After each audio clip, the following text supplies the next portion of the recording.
အခုကျွန်တော်ပြပေးတဲ့ဒီဟာလေးကတော့ကျွန်တော်ထင်တယ်နောက်ဆုံးဗီဒီယိုလောက်ပဲဖြစ်ဖို့များတယ်။ဘာလို့လဲဆိုတော့သူကအလုံးရေက9လုံးပဲကျန်တော့တယ်။အရင်ကလေးကတော့ရှော့ဒီဟာတော့အများစုတိကျပါလိမ့်မယ်။ချင်းမိုင်ဈေးကွက်ထဲမှာအင်ချင်မြေရှာဘူးတဲ့လူတွေဆိုလို့ရှိရင်လေဒါတော့နာမည်ကြီးဆုံး short hop ပေါ့။ဘာလို့လဲဆိုတော့သူကလူနေရောရတယ်ဆိုင်ခန်းဖွင့်လို့ရတယ်ဆိုတဲ့အနေနဲ့သူကနာမည်ကြီးခဲ့တယ်။အဲ့တော့အခုလက်ရှိမှာကကျွန်တော်တို့9လုံးထဲမှာက4ယောက်က4ယောက်အစ်စ်ကကျွန်တော်3လုံးလောက်ကျန်မယ်4ယောက်အဟောင်းကကျွန်တော်2မျိုးရှိမယ်ဒါကတော့4ယောက်အဟောင်းပုံစံမျိုးသူဝင်လာပြီဆိုတာနဲ့သူကလုံးဝအကျယ်ကြီးပဲအဲ့တော့မှအကေးများကျွန်တော်တို့ဒါကတော့လူနေပုံစံဖွဲ့ထားပေးရပါတော့အရှိမသူက living room ပုံစံရှိမယ်ဒီမှာ dining room ရှိမယ် kitchen ရှိမယ်ဒီကုမွန်အင်နာရှိမယ်ဒီနောက်ထဲမှာကျတော့သူကထပ်တိုးအနေနဲ့ကျွန်တော်ထပ်ဆောက်ရတယ်ဒါတွေကကျတော့ထပ်တိုးအနေနဲ့ဆောက်ထားပြတဲ့ပုံစံလေးပေါ့ဘေးနားလေးမှာကျတော့ washing machine တို့ထားတဲ့နေရာလေးဒီလေအောက်ပုံစံမျိုးလေးကတော့သူကစိုးတော့မစိုးလို့ပြောလို့ရတယ်ဒီနေရာမှာကျွန်တော်အကြိုက်ဆုံးကပါလဲဆိုတော့ဒီနေရာမှာသူကအလင်းရောင်ကိုကျွန်တော်တို့ဒီအကြည်ပြားနဲ့လှုပ်ထားလိုက်တယ်အဲ့တော့ပုံမှန်အားဖြင့်ဒီဘက်မှာအဝတ်လျှော်တာတို့ဒီအထဲမှာကျွန်တော်တို့အဝတ်လန်းတာတို့ကအားလုံးပြီးသွားတာပေါ့နော်ဒီထဲဝင်လာပြီဆိုလို့ရှိရင်တော့သူကအပိတ်အနေနဲ့ aircon လေးလှုပ်ထားတော့ပို့ပြီးမှအဆင်ပြေရပေါ့အဲ့တော့ကျွန်တော်အပေါ်ထပ်လေးတစ်ချက်ကြည့်အောင်ပြီးရင်ကျွန်တော်အခုလက်ရှိကတော့အဟောင်းပုံစံမျိုးအရင်ပြထားပေးမယ်ပြထားပြီးလို့ရှိရင်နောက်ထပ်အစ်စ်ပုံစံမျိုးအနေနဲ့ကျွန်တော်တို့နောက်ထပ်3မျိုးကိုဘယ်လိုဖွဲ့စည်းထားလဲဆိုတာကျွန်တော်တစ်ချက်ရှင်းပြပေးမယ်အခုဒီအဟောင်းပုံစံမျိုးက special price အနေနဲ့လုပ်ထားတဲ့ဟာတော့သူက3တန်းနဲ့တစ်ခုရှိတယ် 3.2 လောက်တစ်ခုရှိတယ်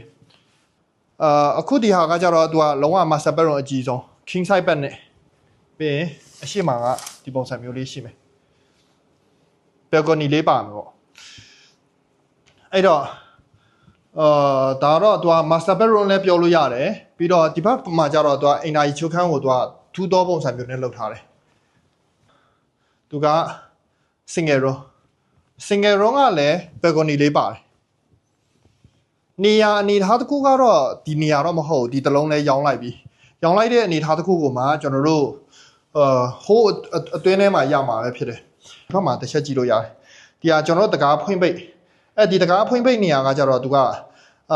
ဟိုဘက်ဟွာနဲ့ကတခုတည်းပဲတုံးတာပုံတုံးပေါ့အဲ့တော့ကျွန်တော်ဒီကနေဝင်လာတယ်ဆိုလို့ရှိရင်ဒီဘက်ကနေလည်းကျွန်တော်တို့ပြန်ပြီးဝင်လို့ရတယ်ဒါတော့သွားတကားနှစ်ချက်နဲ့အဲ့တော့ဒီဟာကလက်ရှိမှာကျွန်တော်တို့ရောင်းဖို့ကြံတဲ့ဟာက3တန်းနဲ့တစ်လုံးရှိမယ်ပြီးရင် 3.1518 ဝန်းကျင်လောက်နဲ့ကတစ်လုံးရှိမယ်နှလုံးပဲကြံမယ်ဒီလေးအောင်အဟောင်းပုံစံမျိုးနဲ့အတစ်ပုံစံမျိုးကဘယ်လိုလာမလဲဆိုတာဒါဒီအလဲမှာကန့်လိုက်ပြီးလို့ရှိရင်ဟိုဘက်မှာ master bedroom တခန်းအကျယ်တစ်လုံးပြီးရင်ဒီဘက်မှာ master bedroom အကျယ်ဆုံးတစ်လုံးအဲ့တော့ကျွန်တော်တစ်ချက်ပြပေးမယ်ဒီကနေဘယ်လိုလာလဲဆိုတော့လေကားကကျွန်တော်အနောက်ထဲမှာလာတယ်ဒါပေမဲ့ကျွန်တော်တို့၄ယောက်အစ်စ်ကကြတော့လေကားဒီကနေလာလေကားဒီကနေလာတော့ဒီကနေဝင်လာတယ်ဒီနေရာမှာကြတော့အပြန့်ဒီနေရာမှာအပိတ် master bedroom တရားတစ်ခန်းလုံးဖြစ်သွားမယ်ပြီးတော့ဒီနေရာမှာကြောက်လို့ရှိရင်တော့သူကလုံးဝအဲ့လိုကန့်ထားပြီးတော့မှအင်တာချိုးခန်းဒီဘက်လာမယ်အဲ့တော့ဒီဘက်အသေးကကြတော့ဒီနေရာမှာကျွန်တော်ရှောက်လန်းကကြတော့ဒီရှောက်လန်းတစ်ခုလုံးကကြတော့သူကလုံးဝအဲ့လိုအပိတ်ပုံစံမျိုးဖြစ်သွားမယ်ဖြစ်ပြီးတော့မှဒီနေရာမှာ master bedroom ပုံစံမျိုးနဲ့လာမယ်ဒါကတော့၄ယောက်အတစ်ပုံစံမျိုးအဲ့တော့၄ယောက်အတစ်ထဲမှာကျွန်တော်အောက်ထပ်တစ်ချက်ပြပေးမယ်ဘယ်လိုပုံစံဖြစ်မလဲဆိုတော့အတစ်ထဲမှာကြတော့ဒီဟာလဲလုံးဝအပြည့်ဖြစ်ပြီးတော့မှဒီဟာ master bedroom အနေနဲ့ဖြစ်သွားမယ်ပြီးရင်ဒီအောက်ထဲမှာကျတော့သူ့ရဲ့ဒီလေကားကအရှိရောက်သွားတဲ့အတွက်ကြောင့်မလို့ဒီနေရာဒီကျွန်တော်တို့က master bedroom နောက်တစ်ခုထပ်လာမယ်အဲ့တော့ master bedroom က3ခန်းဖြစ်သွားမယ်ဒီအခု၄ယောက်အဟောင်းပုံစံမျိုးကကြတော့အပေါ်ထပ်မှာက1 master 1 single အနေနဲ့ဒီအောက်မှာဟောပုံစံမျိုးပဲလာမယ်ဒါပေမဲ့ကျွန်တော်၄ယောက်တစ်မှာကြတော့ဒီဟာ master bedroom တစ်ခန်းနဲ့လာမယ်အဲ့တော့သူက3 master bedroom အပေါ်ထပ်မှာ2 master အောက်မှာ1 master ပုံစံမျိုးနဲ့လာမယ်ပြီးရင်သူ့ရဲ့လေကားအောက်ကဘယ်ကနေတက်မလဲဆိုတော့သူကဒီအောက်ကနေတက်ဒီကနေမှကျွန်တော်တို့တစ်ထစ်ရှိမယ်ပြီးရင်ဒီကနေမှကျွန်တော်အပေါ်တက်သွားအဲ့တော့ဒီလို၄ယောက်ပုံစံမျိုးကတော့လူနေဖို့အတွက်ကတော့တော်တော်လေးတင့်တော်တယ်လို့ကျွန်တော်ပြောလို့ရတယ်အဲ့တော့အခု၄ယောက်အစ်စ်အနေနဲ့ကကြာလို့ရှိရင်တော့ကျွန်တော်တို့3လုံးကျက်မယ်ပြီးလို့ရှိရင်၄ယောက်အဟောင်းအနေနဲ့ကကြာလို့ရှိရင်နှလုံးကျက်မယ်ပြီးရင်နောက်ထပ်လုံးဝ showroom အနေနဲ့ကတော့ 4.6 million ပေါ့နော်ဒါကတော့နေရာကတော့ဟိုအလဲလောက်မှတော့ကြာမယ်အဲ့ဒါကတော့ 4.6 million ဝန်းကျင်လောက်ရှိမယ်အောက်မှာ coffee sign ပုံစံမျိုးလုပ်ထားပေးတယ်၄ယောက်အဟောင်းပုံစံမျိုးပဲအပေါ်ထပ်မှာ1 master 1 single ပုံစံမျိုးနဲ့ဖွဲ့စည်းထားတယ်အဲ့အနေထားတစ်ခုလေးဒါအခုဒီလအစ ဒီလအစဆိုတဲ့ဟာကတော့ကျွန်တော်တို့ဒီ9လပိုင်းအစပိုင်းပေါ့အဲ့ချိန်ကာလတုန်းကကျွန်တော်တို့6လုံးလောက်ကျန်နေတယ်အခုလက်ရှိကကျွန်တော်တို့9လုံးလောက်ပဲကျန်မယ်အဲ့တော့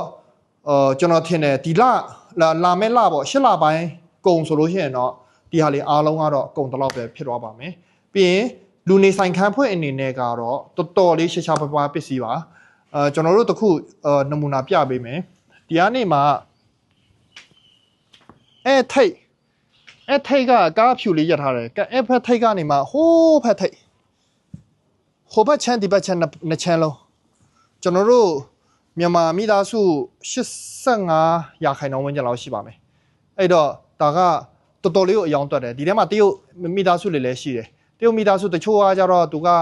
8လုံးတွဲတစ်လုံး